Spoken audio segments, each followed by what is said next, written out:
négocier pour la libération donc de Karim mais que dafa am condition bu ñu posé comme quoi que moom dañ bu ñu ko libéré dafa war a exilé wu dem au niveau donc de Qatar. Man li ma ci xalaat mooy que si quelqu'un accepte qu'on négocie sa liberté c'est parce que il se sent coupable loolu c'est mon opinion et puisque c'est aussi le Qatar qui négocie sa libération je me dis que peut-être c'est parce qu'ils sont prêts à rembourser vraiment somme bi nga xamante ni moom lañ ne da ko jël parce que ñun tamit suñu économie du ñu nangu ku ko délapider jël ko ba pare quand même ñu lay libérer comme ça sans condition nee ngeen nag ni moom nanguwul je pense que am na droit bañ a nangu ay conditions mais tamit ñi nga xamante ni ñoo ko téye nga téye ko ci ay anam yu leer ñoom tamit am nañ droit poser ay conditions yoo xamante ni moom mooy tax ñu libérer ko mais man en tant que sénégalais. li nga xamante ni moom lañ ko accusé si c'est avéré maanaam moom dafa jël xaalisu réew mi dama bëgg ne balaa ñu koo libéré il faut que li nga xamante ni moom da ko jël mu remboursé ko ba mu jeex takk jusqu'au dernier centime. waaw li jëmee si wàllum Karim Wade dafa doon li nga xamante ne gudd na gàtt na lenn moo mën a am nit ki buñ ko tuumalee wala nit ñi yëpp man ko ne moo jël xaalisu réew mi te ñu ngi koy wër si ay at gis ñu ko si li nga xamante moo ko jël. léegi ñu toog di ko tëj ba benn ba ay dëkk jóge si fu ñu jógee ñëw ba suñu dëkk di ñu jéem a conditionné si li nga xamante ne ñun waruñu ko taxawee kon loolu man loolu dama siy naqarlu parce que Karim Wade du beneen dëkk moo ko tëj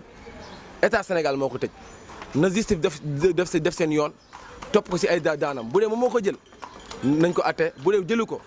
nañ xool luñ koy def mais du taxaw fee question de keneen jóge si beneen réew. ñëw ba fii ba biir Sénégal dañu ne non dañ koy bàyyi mu génn su génnee mu ñëw ñu génne ko dëkk bi xanaa du sénégalais waaw ana droit sénégalais yu ñuy wax waaw ana suñu justice bi nga xamante ne moom fay toog di wax ñun dañuy ay ñoo fi taxawal pour askan bi. parce que dafa doon li nga xamante ne si wàllum koomu réew mi la lañ ko tuumalee ba buñ ko jàppee si loolu lañ ko doon waxee mais bu ñu ñëwee ba ci biir gisuñu loolu noonu ay ñeneen ñëw fi di laajtee. pour ñu jégal ko ñu jël ko yóbbu ko seen dëkk mais ban valeur la ban éthique lañ ci bëgg a wane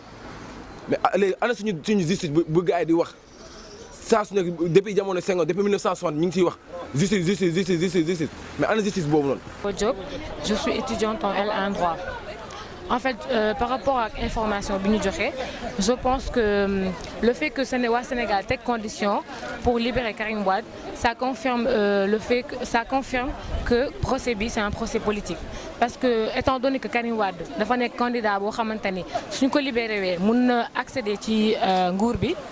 En fait dama xalaat ni que waa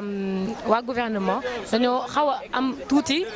crainte par rapport à Karim Wade de ce fait suñ ko libéré wee su desee si dëkk bi il est fort probable que mu nekk candidat accéder si nguur bi loolu moo tax ñu tegal ko condition wu selon quoi suñ ko libéré wee dañ ko nar a exiler il a bien raison de refuser ces conditions là. Bamba Ndiaye, étudiant à la faculté des sciences juridiques et politiques. Waaw concernant affaire Karim Wade bi si sama xalaat dafa doon loo xamante ne réglé nañ ko ba pare ndaxte Karim Wade comme niñ ko xamee il a déjà été condamné donc tey bu beneen dëkk ñëwee à savoir l'Arabie Saoudite ñëw ne dañ ko war a libérer donc man foofu ingérence laa fay gis day mel ni su doon ñoom dañu immiscé wu si sunu affaire te loolu noonu day xajamal état de droit day xajamal lu ñuy wax souveraineté nationale ndax comme ni ñu ko xamee Sénégal dafa nekk dëkk bu souverain kon kenn amul droit di ñëw di prononcer aussi sunu justice su dëkk. La justice a rendu une peine la peine a été respectée 6 ans lañ ko tëj même si ñun man personnellement je suis pas d'accord ak ni institution bi doxalee ndaxte y a des principes sacro-saints du droit qui n'ont pas été respectés donc exiler quelqu'un parce que dafa am état bu ko demandé loolu day remettre en cause sunu souveraineté il serait mieux que ñu bàyyi ko mu purger peine bi puisque institution bi rendre na ko même si l'institution ne répond pas aux standards internationaux une décision a été rendue donc il serait mieux que la peine soit purgée. Karim Wade bu waxee ne du génn kaso je pense que c'est un acte responsable parce que déjà ñoom ñoo ko yóbbee lii ñoom ñoo ko tëj pamtee ko def ko lu nekk ba tey ñuy waxu exilé il a parfaitement raison bañ waaw parce que bañ koy tëj Arabie Saoudite nekk fi woon bañ doon def enquête dugguñu ci ñu bàyyi ba léegi ñu bëgg ci dugg il a parfaitement raison c'est un acte responsable de sa part donc il a raison qu'il purge sa peine bu génnee def li mu war a def même si on dit que c'est un prisonnier politique waaw dafa am tamit loo xamante ne sunu président de la République faaw mu xoolaat ko wala ñeneen ñi fii ñëw toog ndaxte CREI dafa nekk benn institution boo xamante ne moi j'appellerais ça un monstre judiciaire si je puis m'exprimer ainsi parce que dafa nekk une institution judiciaire qui ne répond pas aux normes internationaux voilà aux normes internationales du moins parce que dafa nekk loo xamante ne respecté wul les principes de base du droit. maa ngi tudd Seynabou Ba di jàngee université Cheikh Anta Diop. Concernant la question que vous m'aviez posée, je trouve que pays arabes ils n'ont rien à voir dans le procès de Karim Wade parce que dafa am principe bu tudd non-ingérence dans les affaires politiques d'un pays. C'est-à-dire la souveraineté interne maanaam suñu xasee ba justice bi doxal sentence am joxe décision ay conditions waru tax ñuy dellu ginnaaw wala di nangu exiler suñu doomu réew bu dee dafa war a purger penam na ko purger parce que dañ ko jiiñ ne moo sàcc CREI ne ko mu indi ay preuves bu ñu ko jiiñee mu indi ay preuves ñu ne les preuves sont insuffisantes et que dafa sàcc ñu condamné ko pour une peine bien déterminée kon il a bel et bien raison de refuser l'exil et de purger sa peine. li ñu mën a jàpp mooy justice moo am raison parce que bu justice xasee àtte amatul luñ ciy wax seule la justice a raison keneen amul raison justice bu xasee wax collecté nañ ko kon man jàpp naa ne